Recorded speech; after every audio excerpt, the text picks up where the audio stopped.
बंगाल में लड़बो तो जीतबो। आज दंगल में यह सवाल इसलिए क्योंकि चुनाव को लेकर ममता और बीजेपी में ऐसी जोरदार टक्कर हो रही है कि अब से थोड़ी देर पहले कोलकाता में भयंकर हंगामा हो गया।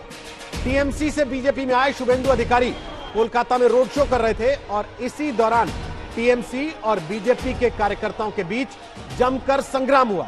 नौबत मारपीट और पथराव तक आ गई है। हम आपको तस्वीरें दिखाते हैं, जरा आप देखकर अंदाजा लगाइए कि पश्चिम बंगाल के चुनाव के पहले आखिर हालात इस वक्त राजधानी कोलकाता में कैसे हैं। राजनीतिक बयानबाजी एक तरफ है, लेकिन रोड शो और रैलियों में किस तरीके से हंगामा हो रहा है उसकी बानगी आपको इन तस्वीरों में देखने को मिल जाएगी। शुभेंदु अधिकारी की रैली थी, रोड शो था, जिसको आरोप है कि टीएमसी की महिला विंग ने काले झंडे दिखाए और उसके बाद वहां हंगामा हो गया।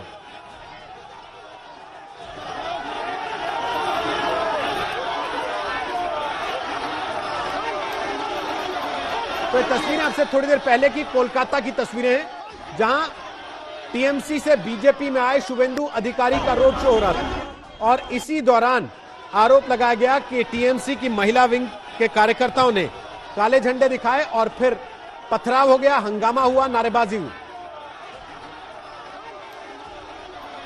बीजेपी और टीएमसी के समर्थक आपस में भिड़ गए।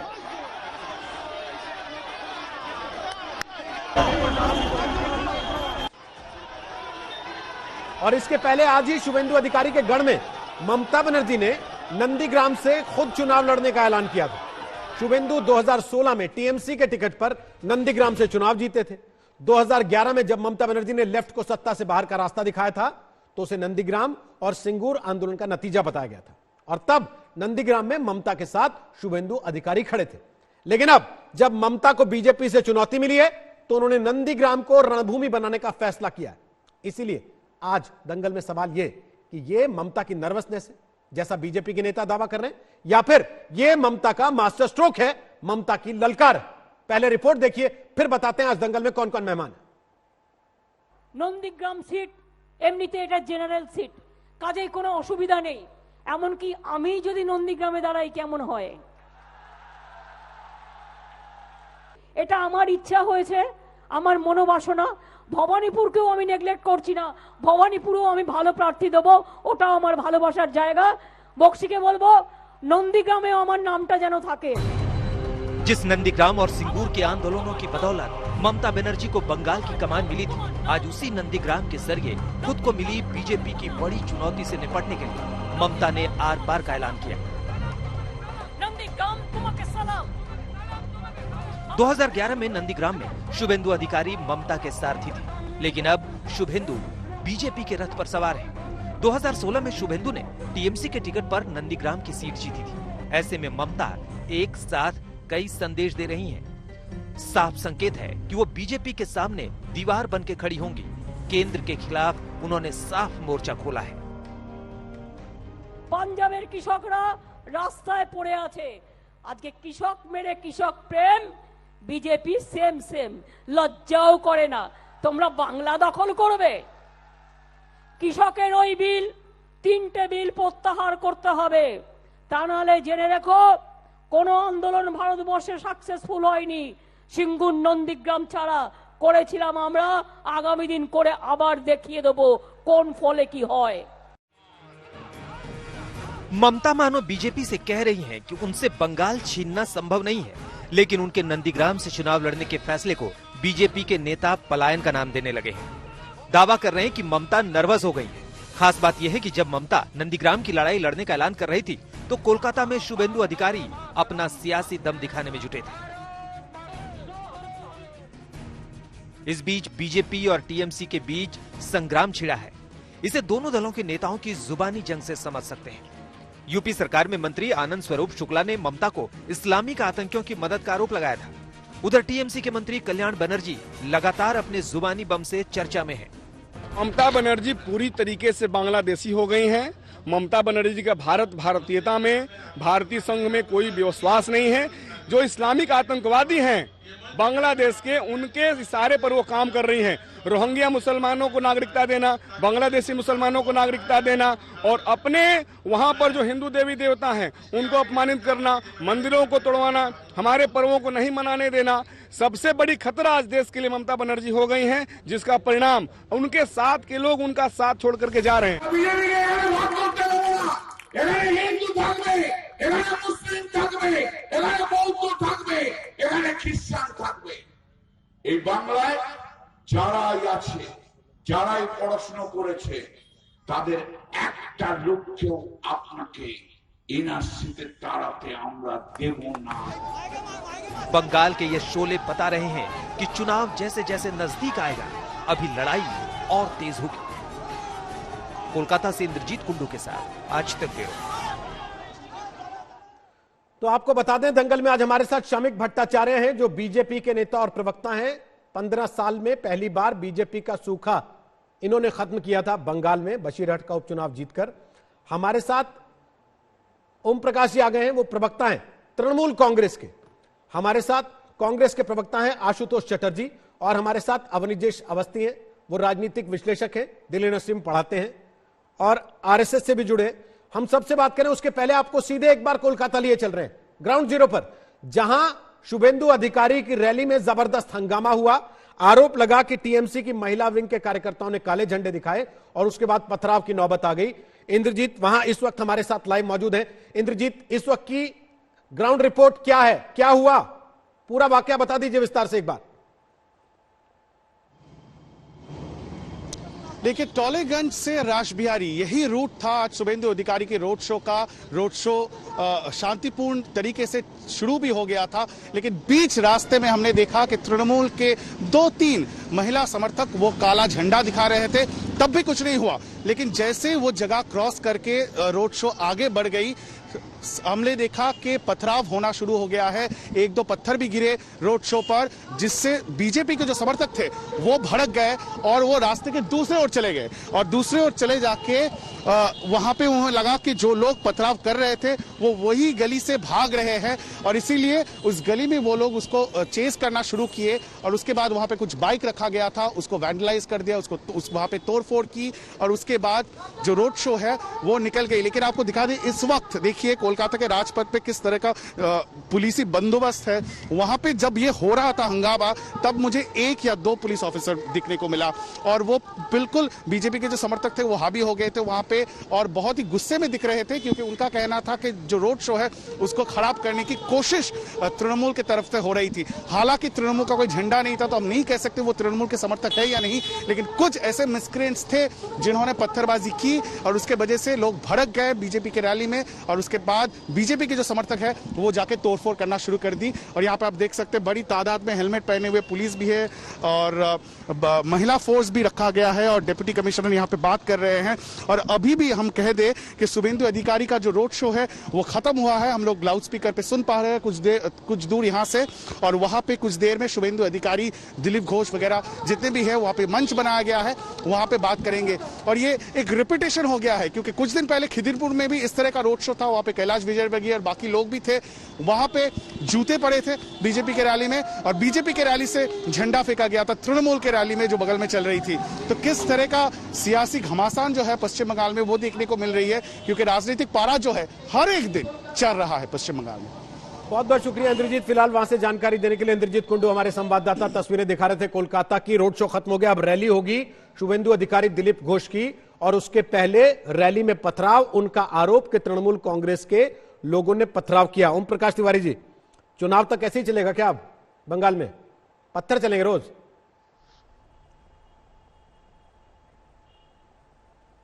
ओम प्रकाश मिश्रा जी, आप पत्रकार हैं, थोड़ा बहुत हाँ, तो अब पता कर लेना चाहिए आप शो में किसको बुला रहे हैं। एनीवे, हाँ, तो क्या पूछना चाह रहे हैं आप? आप ये पूछना चाह रहे हैं जो 15-20 मिनट पहले कुछ हंगामे हुए हैं, तो नहीं, अब सुन लीजिए बस, हो गई ना बात।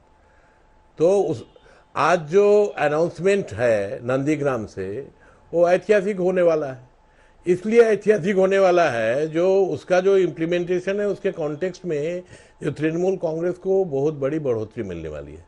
यहाँ पर तृणमूल कांग्रेस की बहुत ही अच्छी पकड़ है और बीजेपी अपने आप को चैलेंजर मानती है। 10.5% वोट मिले थे और 3 सीट मिली थी इनको, तो इस बार ये यदि अच्छा भी कर ले तो 15, 20, 25 सीट मिलने वाली है। तो ये मीडिया आप लोग इसको फुला के दिखा रहे हैं बीजेपी के बारे में, और हंगामे की बात मत कीजिए। कल रात को हमारे कार्यकर्ता मैनागुड़ी में उनको बीजेपी मिसक्रिएंटों ने उनको रंजीत अधिकारी को खून कर दिया है। आज 4 बीजेपी वाले पकड़ा गए हैं। जलपाईगुड़ी में ये हुआ है, मैनागुड़ी में। और बीजेपी कोशिश कर रही है जो बंगाल में कैसे हंगामा किया जाए, कैसे यहां पर तोड़फोड़ की जाए। राजनीतिक अस्थिरता सृष्टि करने का उनका पुराना इतिहास रहा है। आरएसएस ये सब करती रहती है। ये पत्थर किसने चलाए? करवाना इन लोगों शुभेंदु अधिकारी की रैली नहीं है, तो इसलिए पत्थर किसने चलाया वो तो दिख रहा है। जिस तरह से बीजेपी जो मैं टेलीविजन में देख रहा हूं, अब ये 15-20 मिनट के पहले की बात है, मैं तो आपके यहाँ के लिए रेडी होके बैठा हुआ था, तो ये तो दिख रहा है जो 2-3 महिलाओं ने उन्होंने काले झंडे दिखाए और ये बीजेपी वाले लोग जा रहे हैं, 200-300 जा रहे हैं मारपीट करने के लिए और मोटरसाइकिल को जलाने के लिए। तो आप ये मान रहे हैं कि आपके महिला विंग की कार्यकर्ता थी जिन्होंने झंडे दिखाए? जैसे कि आप ये मान रहे हैं कि आप ही के लोग थे जिन्होंने झंडे दिखाए? झंडे जिसने दिखाए उन्होंने जो वो तो आप लोगों ने कहा, यहाँ अभी आप लोगों ने कहा जो ऐसा किया है। आप भी ना ध्यान से सुनते नहीं है ना, पता चलेगा। हमने कहा ये बीजेपी ने आरोप लगाया। अब आप सामने बैठे हैं, सुनता हूं, आप पार्टी के प्रवक्ता हैं, आप पार्टी का पक्ष रख दीजिए, बता दीजिए कि हमने बता दिया बीजेपी ये कह रही है, आप बता दीजिए टीएमसी क्या कह रही है। नहीं बताया आपको। अब अभी आपने ये शायद सुना नहीं, मैंने आपको कहा गंभीर आरोप लगाए हैं जो कल रात को मैनागुड़ी में तृणमूल कांग्रेस के कार्यकर्ता की हत्या कर दी गई है। मैंने सुना, तो ये नोट भी किया। बंगाल में चारों तरफ नेता से सवाल पूछूंगा तो उस पर जवाब लूंगा, लेकिन अभी तो आपसे पूछ रहा हूं ना सर कि जो पथराव हुआ क्या आप स्वीकार कर रहे हैं कि आपके कार्यकर्ता थे उसमें काले झंडे दिखाने वाले आपके कार्यकर्ता थे? मैं नहीं, मुझे ये मेरा ये स्वीकार करना या नहीं करना ये इशू नहीं है। इशू ये है जो अभी 15 मिनट पहले कुछ हुआ है, आपको पता नहीं कहां से जानकारी मिल गई है, उस जानकारी के बेसिस पे आप लाइव दिखा रहे हैं। सुना जो इंद्रजीत ने क्या लाइव दिखा रहे हैं ना, सब कुछ सामने है आपके। ये इंद्रजीत ने कहा सवाल नहीं कि बीजेपी का आरोप है। नहीं मेरे तृणमूल कांग्रेस की महिला विंग की कार्यकर्ता देख रहा हूं और मैं ये भी देख रहा हूं, आप ये नहीं बता रहे हैं, आप ये नहीं बता रहे हैं जो 200-250 बीजेपी के कार्यकर्ता उधर भांग के जा रहे हैं, क्या होता है, उन्होंने तोड़फोड़ की है। रोड शो चल रहा है, क्या होता है, इसका क्या मतलब है? रोड शो चल रहा है, इसका क्या मतलब है? आपको समझ में नहीं आता कि अगर ये बता रहे हैं कि रोड शो चल रहा है तो उसका क्या मतलब है? रोड शो में अकेला शुभेंदु अधिकारी एक आदमी जाएगा क्या, या साथ में 200 कार्यकर्ता जा रहे होंगे? कहना चाह रहे हैं जो तृणमूल ने किया? अरे आपसे पूछा है, कहना नहीं चाह रहे हैं, आप सामने बैठे हुए हैं। मिश्रा जी पार्टी से थोड़ा पूछिए, उनको बताइए कि आपको ट्रेनिंग दिलाएं थोड़ी सी, टीवी पर जाना है, क्या बोलना है, कैसे बोलना है, जब ट्रेन हो जाए उसके बाद बैठिएगा। अरे रोहित सरदाना जी, आप जिस स्कूल से पढ़े हैं ना वहाँ का वाइस चांसलर रह चुका हूँ। अरे स्कूल में वाइस चांसलर सर आपके यहाँ होते होंगे, हमारे यहाँ जहाँ से हम पढ़े वहाँ स्कूल में वाइस चांसलर नहीं होते। प्लीज सर पहले पता कर लीजिए कि स्कूल में वाइस चांसलर, सर मैं तो हाथ जोड़ दिया आपके, आपने स्कूल में वाइस चांसलर रखवा दिए तो सर बस धन्यवाद, मुझे गूगल की भी आवश्यकता नहीं है। आपने अपनी सद्बुद्धि का परिचय दे दिया, धन्यवाद आपका, पता लग गया आपकी बुद्धि का। आप स्कूल में वाइस चांसलर रखवा लिए, ठीक किया, बहुत अच्छा किया सर, स्कूल में वाइस चांसलर ही रखवाइए आप, बहुत अच्छा किए।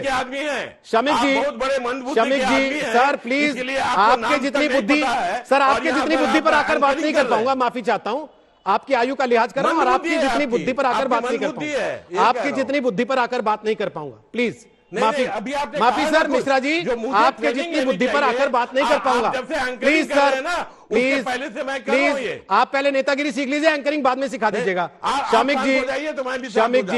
शमिक जी मैं तो दूसरे आदमी से बात करने की कोशिश कर रहा हूं, आप ही बीच में कूदे जा रहे हैं। शमिक जी सवाल यह है कि हर तीसरे दिन कहीं पथराव होता है, कहीं मारकाट होती है, कहीं खून खराबा होता है और आरोप दोनों पार्टी एक दूसरे पर लगा देती है। क्या चुनाव तक यही चलेगा? पश्चिम बंगाल का चुनाव ऐसे ही होगा? देखिए, ओम प्रकाश मिश्रा जी एक अध्यापक है, जाने माने यूनिवर्सिटी का अध्यापक है, राष्ट्र विज्ञान का है। आज से 1 साल बाद उसी का अंडर में जो छात्र है उस जगह पे वो रिसर्च करेंगे जो whether it is a Trinamool Congress is a political party और नॉट। ऐसा सिचुएशन है। तृणमूल कांग्रेस जो डेमोक्रेसी का बेसिक नॉर्म्स है, जो राइट टू डिसाइड, इस पे विश्वास नहीं रखता और तृणमूल कांग्रेस से भी एक्सोडस हो रहा है। आप एक दो नेता का नाम बता रहे हैं, उन लोग का नाम चर्चा पे है, लेकिन तृणमूल कांग्रेस का जो ग्राउंड रियलिटी है, उसका जो तृणमूल स्तर है उसका, तो ग्रास रूट लेवल से तृणमूल कांग्रेस का कर्मी सब बाहर चले जा रहे हैं। वो लोग जानते हैं तृणमूल सत्ता से नहीं आ रहे। ममता जी आज नंदीग्राम में गए, देखिए ममता जी का सभा में काफी भीड़, बहुत लोग बोल रहे हैं। आप लोगों को याद होना चाहिए 2011 में जब सीपीआईएम की सरकार थी, जो लेफ्ट को जिन्होंने ममता जी को रिप्लेस किया, तो लास्ट उसका जो ब्रिगेड पैरेड ग्राउंड के उसका रैली था, उसमें जितना बड़ा भारी संख्या में भीड़ था, वो देखकर किसी को ये नहीं महसूस होता ये सीपीएम सत्ता से जा रहे हैं, लेकिन सीपीएम सत्ता से चले गए हैं। And Mamata ji is too nervous, she is under pressure, तो इसीलिए आज उन्होंने इसका ऐलान कर दिया जो वो नंदीग्राम से चुनाव लड़ेंगे। ममता जी नंदीग्राम से की पार्टी इसको ममता बनर्जी की नर्वसनेस कह रही है कि वो नंदीग्राम से चुनाव लड़ रही, लेकिन बहुत सारे पॉलिटिकल एनालिस्ट इस बात को मास्टर स्ट्रोक कह रहे हैं कि शुभेंदु अधिकारी को अपनी पार्टी में लाकर आप देखते जो ताकत दिखा रहे थे ममता बनर्जी उसको डिफ्यूज कर रही है वहां जाके। नहीं, हम लोग कोई देखिए, वो नंदीग्राम में हम लोगों का कंसोलिडेटेड सपोर्ट बेस है। शुभेंदु आने का बाद उसमें बढ़ती आई है, लेकिन सबसे बड़ा बात यह है कि आज पश्चिम बंगाल की जनता ने तृणमूल को पूरा रिजेक्ट कर दिया। आज इसी तृणमूल कांग्रेस 2019 का पहले इन लोगों का स्लोगन था 2019 बीजेपी फिनिश। इन लोगों का स्लोगन था बांग्ला में 42 से 42, मतलब आउट ऑफ 42 तृणमूल के 42। तो जनता ने 18 सीट बीजेपी को दे दिया, तो जनता अभी तृणमूल से नाराज है। उसका बाद का 2019 का बाद का जो सिचुएशन है, ये कोरोना काल में और उसका बाद जो अम्फान आया, उसी में तृणमूल कांग्रेस का जो सरकारी पब्लिक डिस्ट्रीब्यूशन सिस्टम था, क्या उसका स्थिति था, आज भी जो देख रहे हैं, जो इधर वैक्सीन आया, जो वैक्सीन सिंपली है पहले लेने वाला कौन, डॉक्टर्स और जो हेल्थ वर्कर्स है, उसी जगह तृणमूल कांग्रेस का एमएलए, तृणमूल कांग्रेस का नेता वो बाहर से आकर के वो वैक्सीन ले रहे हैं। तो तृणमूल का सारा ये जो आचरण है, इससे जनता नाराज है। और तृणमूल कांग्रेस से ममता बनर्जी क्या कर रहे हैं, ममता बनर्जी की कोई मास्टर स्ट्रोक नहीं है। ममता बनर्जी अपना कार्यकर्ता को तृणमूल पे रोक कर रखना चाहती है। ममता बनर्जी चाहता है पार्टी और ना टूटे। हम ऊपर का कोई नेता का बात नहीं बैठा रहे, हम ये भी नहीं बोल रहे हैं 41 एमएलए हम लोग सब जुड़े हुए हैं। इसका मतलब ये नहीं है कि ममता बनर्जी उस आदमी को अपने घर से बाहर नहीं निकलने देना चाहती, उलझा के रखना चाहती हैं, जिसको आप लोग अपनी सबसे बड़ी ताकत इस समय मान रहे हैं। हमारे साथ बाबुल सुप्रियो आ गए, थोड़ा सा रोक रहा हूं सर, बाबुल सुप्रियो आ गए हैं, कुछ मिनट हम उनसे सीधी बात करेंगे, उसके बाद कांग्रेस के प्रवक्ता के पास चलेंगे। बाबुल सुप्रियो, ममता बनर्जी नंदीग्राम से चुनाव लड़ने का ऐलान कर रही है, यह मास्टर स्ट्रोक है या नर्वसनेस है? ममता बनर्जी निजी डिसीजन है, उनको पॉलिटिकल गिमिक जो है वो ही अच्छी लगती है। 2016 में उन्होंने कहा था कि ये समझ लीजिए कि सारे के सारी सीट से ममता बनर्जी ही लड़ रही है।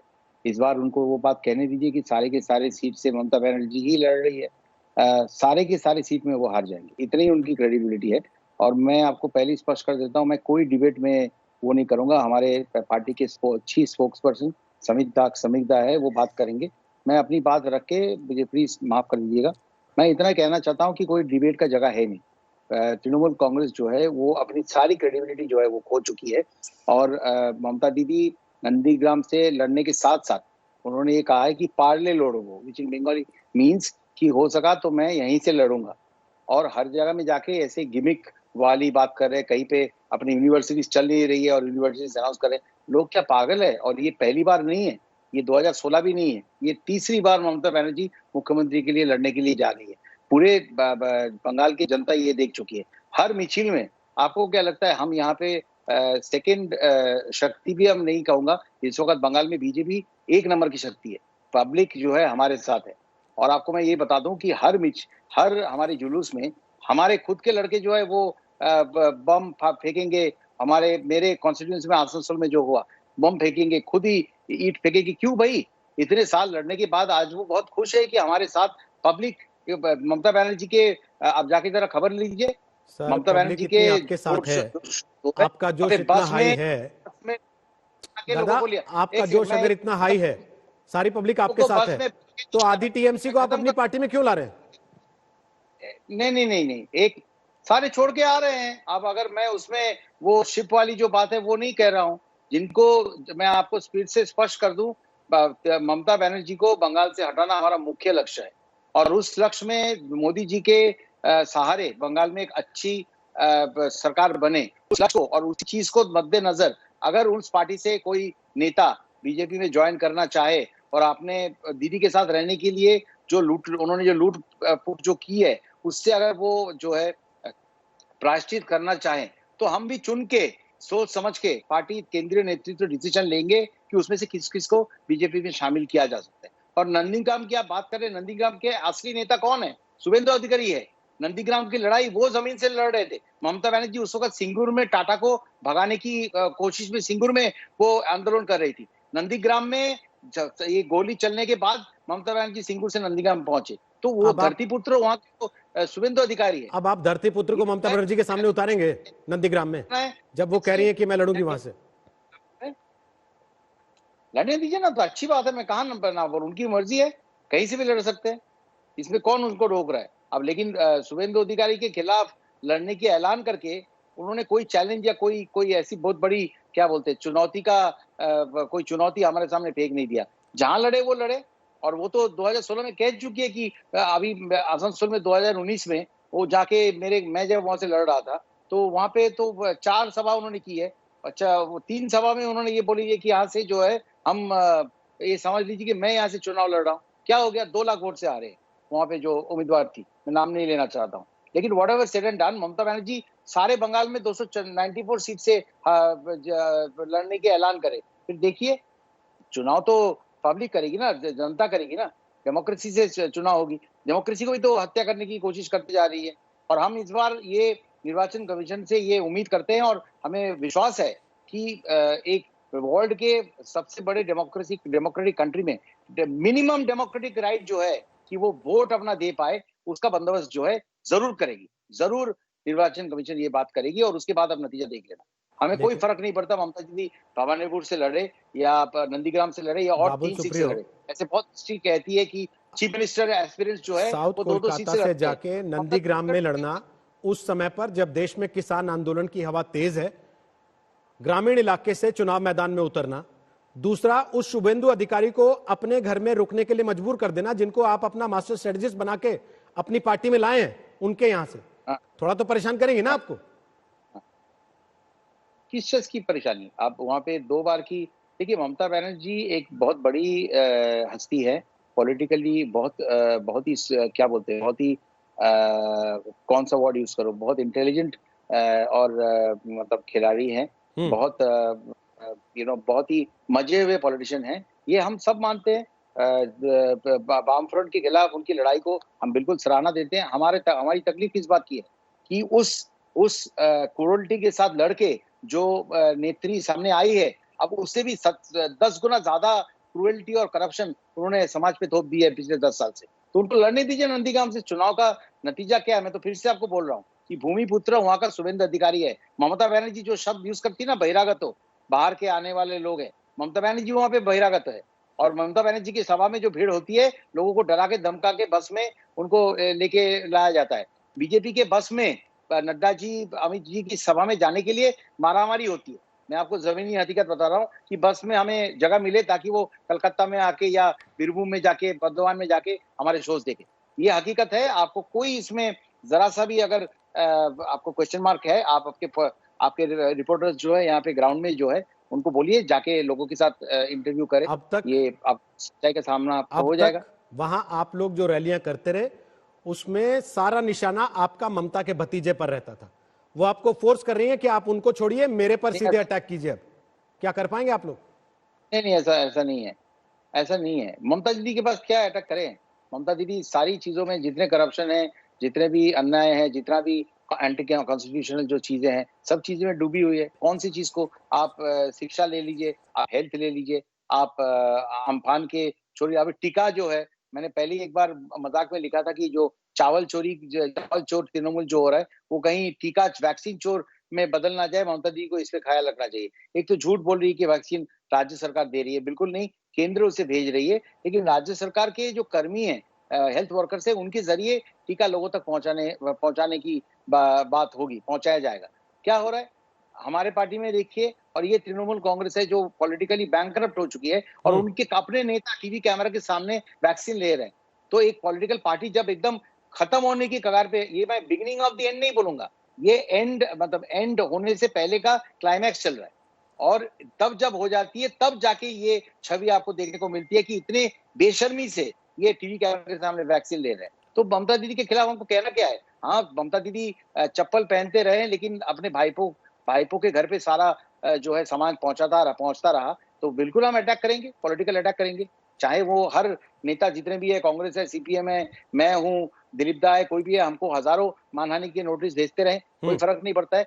पब्लिक के पीपल रिप्रेजेंटेटिव है हम। जो सच्चाई है, जो डरा के धमका के पुलिस के इस्तेमाल करके जो पुलिस की जो पॉलिटिक्स की जो राजनीतिकरण उन्होंने किया है, एडमिनिस्ट्रेशन का जो अपराधीकरण उन्होंने किया है, उसके खिलाफ हम बोलते आए हैं, बोलते रहेंगे। तो ममता दीदी के लिए बोलने के लिए कोई नया टॉपिक थोड़ी चाहिए।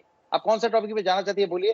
कोविड में कैसे उन्होंने सारे आंकड़ों को दबाया, नेशनल ह्यूमन राइट्स कमीशन को उन्होंने क्राइम रेट क्या है वो भी उन्होंने भेजा नहीं है। सब चीज में जब लेफ्ट सरकार में आई थी तो 44,000 करोड़ का डेट था। उसके बाद जब वो छोड़ के गए लेफ्ट वाले, 1,92,000 करोड़ का डेट था। आज इस 10 साल में तृणमूल कांग्रेस उसे ऑलमोस्ट 5 लाख करोड़ की तरफ लेके चल गई है। कैसे? क्या पैसा नहीं मिलती है उनको सेंटर से? क्या इसका मैनेजमेंट सही तरीके से हो नहीं सकता था? एक फोटो दिखा दीजिए इंटरव्यू के अंत में जहां पे ममता बनर्जी एक बड़ा कारखाने या ऑफिस का उद्घाटन कर रहे हैं। ममता बनर्जी का नंदीग्राम से चुनाव लड़ने का ऐलान, क्या ममता का मास्टर स्ट्रोक है?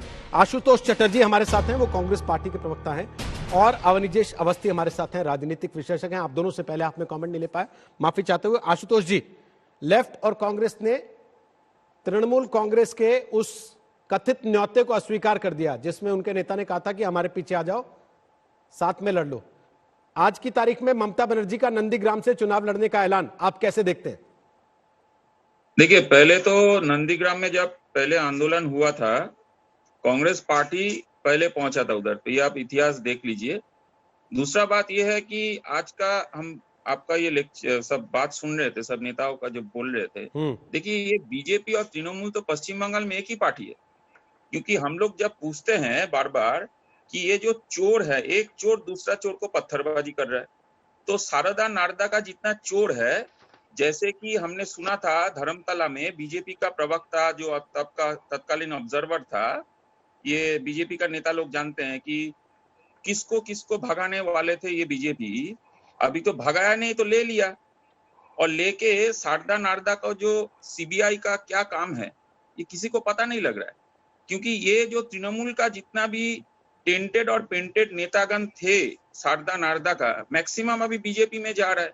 अभी पब्लिक क्या सोच रहा है? पब्लिक तो यही देख रहा है ना, उसको क्या दिख रहा है पश्चिम बंगाल में कि शारदा नारदा का जो 100 से ज्यादा जो लाशें गिरी, शारदा नारदा का लेके जो सुसाइड हुआ, कौन रिस्पॉन्सिबल है? क्यों? जो शारदा नारदा कांड से जुड़ा हुआ है, जो चोर है, उस चोर को डकैत जो बन रहा है बीजेपी में जाके, ये क्या हो रहा है पश्चिम बंगाल में? ये पहला बात है। दूसरा बात है कि आज का रैली का आपने बात कर रहे थे, अभी देखिए ये पॉलिटिकल ड्रामा ये तो चल ही रहा है। क्योंकि ये जो 18 सीट बीजेपी को मिला, कौन दिया? तृणमूल कांग्रेस ने दिया। क्योंकि जब से 2011 में जब से तृणमूल सरकार आया, आप देखिए ग्राफ बीजेपी कैसे बढ़ता गया, क्योंकि यही तृणमूल, यही ममता बनर्जी बंगाल में बीजेपी को लाने वाला है, और 18 सीट दे दिया। इसलिए हम लोग कहते हैं बीजेपी को ये तृणमूल का जमाई है, इसको आदर से प्यार से बढ़ाने वाला ममता बनर्जी है। और तीसरा बात है, 2016 का निर्वाचन में चला जाइए, 30 लाख वोट में हम लोग हारे थे, जो अलायंस है। क्यों हारे थे? क्योंकि आरएसएस का एक बहुत बड़ा रोल था उसमें। क्योंकि ये लोग जानता है और ये तृणमूल भी जानता है कि कांग्रेस को कैसे तृणमूल ने तोड़ा था। हम लोग का एमएलएज, हम लोग का पंचायत, कॉर्पोरेशन से लेके जो था, जितना टेरर किया कांग्रेस के ऊपर में, आज वही सिस्टम से उसको भुगतना पड़ रहा है। कंट्राडिक्टरी है। नहीं, वही ये वही क्या बात? वही अरे ये तो नहीं चाह सेल्फ रहा। कॉन्ट्राडिक्टरी है भाई, ये भाषण तो कांग्रेस ही एक्सेप्ट नहीं किया। अब भाई नहीं, नहीं। आशुतोष जो बोल रहे हैं, अगर उसका नहीं, कार्यकर्ता यही नहीं, स्टैंड देखिए, मान ले आपका समय में मैं नहीं बोला। तो कांग्रेस ठीक आपका है, ठीक है, समय ठीक में है, मैं नहीं carry on, बोला। आप थोड़ा सुनने का carry on। धैर्य रखिए, आप सुनने का नहीं, थोड़ा ठीक है, धैर्य ठीक है। रखिए। आपका सामने आपका जब बात कर रहे थे मैं नहीं बोला। और दूसरा बात है कि ये ठीक। जो कृषि बिल लेके जो आंदोलन चल रही, तो हकीकत है अधीर रंजन चौधरी से लेके राहुल गांधी तक सब लड़ाई लड़ रहे हैं कृषक के साथ, क्योंकि आज का जमाना में देश में जो अन्नदाता है वो तो भूखा मर रहे हैं, और ये नरेंद्र मोदी सरकार तो दिख नहीं रहा है कहीं पे, वो बात नहीं करने चाहते। और एक पश्चिम बंगाल में आ जाइए, ये जो पैरा टीचर्स है, मद्रासा का जो टीचर्स है, जो बिल्डर्स ऑफ बंगाल है, जो स्टूडेंट्स को बिल्ड करेगा, वो लोग रास्ते में बैठे हैं। तो दोनों का काम ही तो एक है। और बाबुल जी इधर पे बैठे हैं, मैं उनका गाना बहुत पसंद करता हूँ। तो बाबुल जी को मैं कहना चाहता हूँ कि दादा, आपका जो क्षेत्र है आसनसोल में, हिंदुस्तान केबल्स जैसा बड़ा इंडस्ट्री, जहाँ पे बहुत आदमी काम कर रहे थे, वो धूक रहे, मर गए, उसको जगाने का कुछ कोशिश कीजिए। पर आशुतोष जी, मेरा एक सवाल है। देखिए, मैंने आपकी पूरी बात सुन ली। Let me complete. पहले आपने बोल नहीं पाए थे, इसलिए मैं आराम से सुनता रहा आपकी बात। अब मेरा छोटा सा सवाल है सर, मेरा सवाल यह है सर कि अगर ममता बनर्जी से लोग इतने त्रस्त हैं और बीजेपी उसकी तरफ लोगों का कोई रुझान नहीं है, तो भी आप लोग ना 3 में ना 13 में क्यों? आपको लेफ्ट को पकड़ के चलना पड़ रहा है वहां पर भी। आप तो ये सुनिए, आप तो फिर जानिए, क्योंकि अभी भी विधानसभा में कांग्रेस ही है जो अपोजिशन लीडर के साथ है। हम लोग का अपोजिशन लीडर है, we are the opposition party. तो आप अपोजिशन में रहने के लिए चुनाव लड़ रहे हैं, हो रहा है कि वहां बचे रहे? बीजेपी कितना तृणमूल को खरीद रहा है, गली गली में खरीद रहा है, उसको देखे संगठन या उसको देखे मूवमेंट नहीं मापा जाता है। क्योंकि हम लोग वही पार्टी है जो बंगाल में विधान चंद्र राय का स्टार्टिंग में आप देखिए, कांग्रेस का सरकार जब चला था उसमें डेवलपमेंट हुआ था। सर ऐसे तो आप ये भी कह लीजिए ना कि हम लोग वही पार्टी है जिसने आजादी की लड़ाई लड़ी थी। तो मसला वो नहीं है ना सर कि आपका इतिहास क्या रहा है, मसला ये है कि आपका वर्तमान और आपका भविष्य क्या है। भविष्य के लिए चुनाव लड़ा जाता है ना सर। आपको सुनिए ना, भविष्य चुना तो हम लोग लड़ेंगे, हम लोग अच्छा से लड़ेंगे। हाँ, मैं उसी के लिए पूछ रहा हूँ कि आपकी तैयारी क्या है। पीपल्स चॉइस हम लोग की है, क्योंकि ये सब जान गए हैं कि तृणमूल और बीजेपी का मोडास ऑपरेंडी, इसका ऑपरेशन सेम है। क्योंकि मैं तो पहले ही बता चुका हूँ कि जो टेंटेड एंड पेंटेड हैं वो लोग सब बीजेपी में लाइन लगा रहे हैं। तो बीजेपी क्या देगा? बीजेपी तो कहते हैं पार्टी विद द डिफरेंस। तो शारदा नारदा का चोर को जेल में रखना चाहिए था सीबीआई को।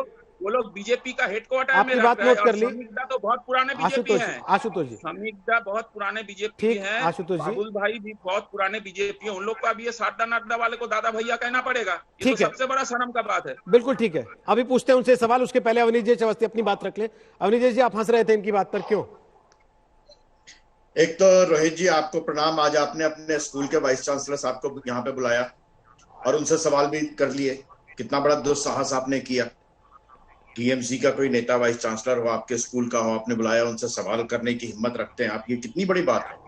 और महत्वपूर्ण बात यह है, मैं दोनों बातों का जवाब दूंगा, टीएमसी का भी और कांग्रेस का भी।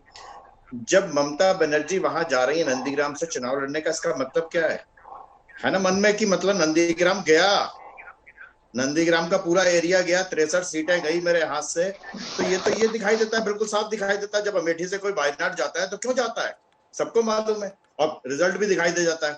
और कांग्रेस के प्रवक्ता, अरे भैया मैं किसी के बीच में नहीं बोला था। आप क्या वाइस चांसलर साहब बोल रहे हैं क्या? नहीं, वाइस चांसलर साहब नहीं बोल रहे हैं। वाइस चांसलर साहब तो अच्छा, ये अधीर रंजन राय ये जो कह रहे थे कांग्रेस के प्रवक्ता कि टीएमसी और बीजेपी एक ही पार्टी के दो पहलू हैं, तो आपके नेता अधीर रंजन राय चौधरी ने कहा कि टीएमसी विलय कर ले कांग्रेस में, और ममता बनर्जी की टीएमसी कह रही है कि हमारे साथ अलायंस कर लो। तो किसके कौन से सिक्के के दो पहलू हैं ये जरा समझ में आता है बात क्या? और सबसे बड़ी बात यह है, तो बहुत अच्छा समझ में आता है, सबसे बड़ी बात है कि कांग्रेस सीपीएम से अलायंस कर रही है। टीएमसी कह रही है कि सीपीएम और कांग्रेस हमसे अलायंस कर ले।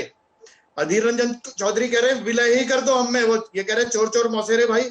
वो अधीर रंजन चौधरी इनके नेता कह रहे एक चोर को हमारे पार्टी में ले आओ। अरे भैया बात सुनो, हम लोग का पार्टी में बिल्कुल साफ साफ है कि बंगाल की जनता ने संकल्प कर लिया है कि हिंसा की और भ्रष्टाचार की राजनीति को यहाँ से विदाई दे देनी है। आप तो न 3 में न 13 में, न 3 में न 13 में, अरे 3 और 13 16 होता है और 2 सीट बढ़ा के 18 ममता बनर्जी आपको दिया है। आपको मैं बता दूं इसमें आने वाला नहीं है हिंसा ये दोनों की राजनीति को बंगाल के भद्रलोक ने कभी स्वीकार नहीं किया, चाहे वो सीपीएम की हिंसा रही हो, चाहे कांग्रेस के सिद्धार्थ शंकर रे की हिंसा रही हो। अब ममता बनर्जी की हिंसा और करप्ट राजनीति को बंगाल के भद्रलोक ने विदाई देने का संकल्प ले लिया है। ठीक है, ये संकल्प बिल्कुल स्पष्ट वहां की दीवारों पर, वहां की जनता पर, चलिए ओम प्रकाश जी से कमेंट लेते हैं। जर्रे में दिखाई दे रहा है। ठीक है ओम प्रकाश जी, आप लोग आपस में वाइस चांसलर साहब और अधीर रंजन रे वाले आपस में तय कर लो कौन किस में विलय करेगा। ठीक है ओम प्रकाश जी बोलिए, उनकी बात का जवाब दीजिए। पहले तो ये बताइए कौन किसकी बी टीम है, कौन किसकी सी टीम है, ये बड़ा कंफ्यूजन है बंगाल में। पहली बात तो है जो अवस्थी जी हैं वहाँ, तो उनके बारे में तो मुझे पहले जानकारी थी नहीं। उन्होंने जो कहा उसमें कोई सब्सटेंस नहीं है और बंगाल के बारे में उनको कुछ पता नहीं है, उसी का आभास लगा। वो व्यंग्य विद्रूप करने में तुले हुए थे। मेरी और आपके बीच में जो बात हुई उसके बारे में नहीं, आप समझे ही नहीं। अनपढ़ हूं सर, बिल्कुल अनपढ़ यदि हैं तो अभी आप शांत रहें, अभी शांत रहें। मेरे बोलने के समय में अभी आप ना बोले। आपने बात आपने आपके सामने कौन बोल सकता है सर, आपका ज्ञान। अरे सर प्रणाम। आप तो बोल रहे हो, आप तो बगड़ बगड़ किए जा रहे हो। आप मेरा टाइम को बर्बाद करने की कोशिश कर रहे हो। आप शांत हो जाओ, आप शांत हो जाओ। आपका जब टाइम आएगा तो बोलिएगा। आपके टाइम पे नहीं बोला तो बीच में मत बोलिए ना, बीच में मत बोलिए। अरे टीएमसी का टाइम चला गया। हाँ तो अभी ये तो आप विश्लेषक हो या भड़वे हो? आप विश्लेषक हो या भड़वे हो बीजेपी के? ओम प्रकाश जी यहाँ आप पर अपनी भाषा कंट्रोल करें पहले। ओम प्रकाश जी आप अगर इस तरह की भाषा में बात करेंगे तो माफी चाहता हूं, मैं आपको अनुमति नहीं दे पाऊंगा। नहीं, ऐसी भाषा ये अलाउ नहीं कर सकते सर। आपके लिए सामान्य भाषा होगी ये, लेकिन इस देश के सम्मानित नागरिकों के लिए जो घर बैठ के परिवार के साथ टीवी देखते हैं वो ऐसी भाषा सुनने के लिए टीवी नहीं देखते हैं सर। या तो आप माफी मांग लिया अपने इस शब्द के लिए, अपनी बात पूरी कीजिए, नहीं तो सर मैं आगे नहीं बोलने दे सकता। मैं आपको ये बता रहा हूं, आप अपना शब्द वापस ले रहे हैं कि नहीं? आप अपने शब्द वापस ले रहे हैं कि नहीं? आप अपने शब्द वापस ले रहे हैं कि नहीं? शब्द वो बीजेपी नहीं ले रहे हैं तो फिर जाइए यहाँ से। आप जैसे आदमियों को हम जगह नहीं दे सकते। आप अपनी भाषा अपनी पार्टी दफ्तर में बोलिए, ये टेलीविजन की भाषा नहीं है। आप अपने पार्टी दफ्तर तक सीमित रखिए इस भाषा को। आप यहाँ नहीं बोल सकते इस तरीके की भाषा। जाइए यहाँ से। आप इस लायक नहीं है कि आपको सुने देश के लोग। आप इस लायक नहीं है। आप उस पार्टी के प्रवक्ता होंगे, वो आपके जैसे लोगों को पार्टी का प्रवक्ता बनाते होंगे।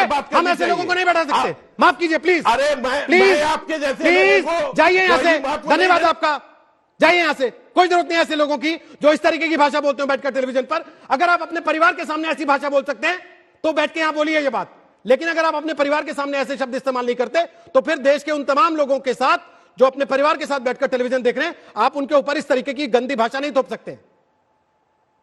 शमिक जी आखिरी सवाल, ये गाली गलौज, ये पत्थरबाजी, ये खून खराबा, यही से पहला सवाल मैंने पूछा था। ऐसे चुनाव लड़ेंगे बंगाल का? ऐसा ही होगा? नहीं, हम लोग कोई भगवान को गाली देगा किसी के, कोई टीवी पर बैठकर दूसरे नेताओं को, लोगों को गाली देगा बैठ, क्यों उसकी बात पसंद नहीं आएगी तो, या पत्थर मारेंगे? यही तृणमूल कांग्रेस है। तृणमूल कांग्रेस का कल्चर यही है, यही होते जा रहे हैं लगातार 2-3 साल से। तो Trinamool Congress out of frustration they are doing all this things. तो इसमें हुआ क्या, हम लोग एक बात बोले, जो डेमोक्रेटिक सेटअप के अंदर ही हम लोग तृणमूल को सत्ता से बाहर कर देंगे। पश्चिम बंगाल की जनता अपने मन बना लिया है कि किसी भी हालत से तृणमूल सरकार को तीसरी बार पश्चिम बंगाल की सत्ता पे वो आने नहीं देंगे। ये जो सरकार अभी चल रहा है, ये सिर्फ इसका जो संवैधानिक आयु है ये इसको पार कर रहे हैं। वो कुछ ही महीने के अंदर तृणमूल सत्ता से चले जाएगा। एक बात बोलकर हम समाप्त करूंगा, देखिए ये जो किसान आंदोलन लेकर सभी जगह में भारी मात्रा में चर्चा है। ममता जी भी आज बोला है कि हम लोग सिंगूर नंदीग्राम के आंदोलन हम लोग छिड़े हैं। कांग्रेस का जो प्रवक्ता भाई आशुतोष है, उन्होंने ठीक ही बोला, लेकिन एक शब्द उन्होंने भूल कर गया। पहला नंदीग्राम की उस जगह पे जहां गोली चला, वहां जो पहुंचा था वो कांग्रेस भी नहीं था, तृणमूल कांग्रेस भी नहीं था, वह पहुंचा था लाल कृष्ण आडवाणी, सुषमा स्वराज और सुंदर सिंह आलूवालिया। ये 3 लोग पहले गए थे। एक दो बात ये है, आज आप लोग जो पत्रकार लोग हैं, आपका सभी जगह पे आपका करस्पॉन्डेंट हो गए, आप लोग एक बार बंगाल का किसान का पास जाइए। बंगाल तो राइस बोल है हमारा बर्धमान डिस्ट्रिक्ट, वहां जाके किसी भी किसान से पूछ लीजिए कि कितने रुपये में वो लोग खरीदार बिक रहा है। आज जहां सपोर्टिंग प्राइस है, मिनिमम सपोर्ट प्राइस एमएसपी है 1868 1868 रुपया, बंगाल की किसानों ने 1000 से 1100 रुपया में अपना धान बेच रहे हैं। तो यही है बंगाल का किसान की हालत। सबसे ज्यादा हिंदुस्तान में अगर किसान भुखमरी में है, सबसे ज्यादा अगर किसी जगह का किसान डिस्ट्रेस सेलिंग करने के लिए बाध्य है, सबसे जगह अगर किसी जगह किसान किसान मंडी में जाकर किसी दलाल के हाथ में अपने फसल सौंप दे जा रहे हैं, तो उसी का नाम है पश्चिम बंगाल। जो लोग अपने किसान का पास खड़ा नहीं हो सका, जो आलू का जो फला था, जो किसान था, वो लोग तो यह खुदकुशी किया, उसको सपोर्ट नहीं कर पाया। जब किसान इधर खुदकुशी करता है तो बोला जाता है उसका पारिवारिक कोई झमेला था, इसी के कारण उन्हें खुदकुशी कर लिया। तो ये बंगाल का सिचुएशन है where there is no democracy. और आज ये जो शासन है, आज पश्चिम बंगाल में ये शासन जो लोग कर रहे हैं, वो लोग मिनिमम स्पेस अगर कोई ऑपोजिशन को देने के लिए तैयार नहीं है। किसी भी जगह पे जुलूस में पत्थरबाजी, कोई जगह पे तृणमूल और पुलिस एक साथ हम लोगों को जुलूस में पत्थर क्यों चलता है, कांग्रेस के में क्यों नहीं चलता? कांग्रेस में क्यों चलता है? देखिए आज का डेट में कांग्रेस बहुत पुराना दल है, बड़ा दल है। पश्चिम बंगाल में कांग्रेस बहुत दिन तक 40% का ऊपर उनको वोट शेयर था, लेकिन आज का डेट में कांग्रेस एक इररिलेवेंट है, इनसिग्निफिकेंट फोर्स है। आज वो लोग सीपीएम का साथ हाथ मिला लिया। जो सीपीएम वो लोग बोलते थे 10,000 कांग्रेस कार्यकर्ता सीपीएम के हाथ से खून हुआ था, तो ये लोग बोलते हैं पॉलिटिकल मर्डर की बात बोलते बोलते ये लोग 20 साल से राजनीति चलाया। तो 0 + 0 = 0, 0 मल्टीप्लाइड बाय 0। आपने सामने से टीएमसी से हाथ ना मिलाया हो, लेकिन आधी टीएमसी तो आपकी पार्टी में आके शामिल हो गई है और आधी होने को तैयार है। आपके नेता खुद ये दावा कर रहे हैं। तो फिर सामने वाला आदमी जो वोट डालने जा रहा है वो किसको वोट दे रहा है? वो टीएमसी को वोट दे रहा है या प्रॉक्सी टीएमसी को वोट दे रहा है? ये भी तो देखने की बात होगी ना। बहरहाल इसका फैसला जनता चुनाव में करेगी जब वोट डालेगी।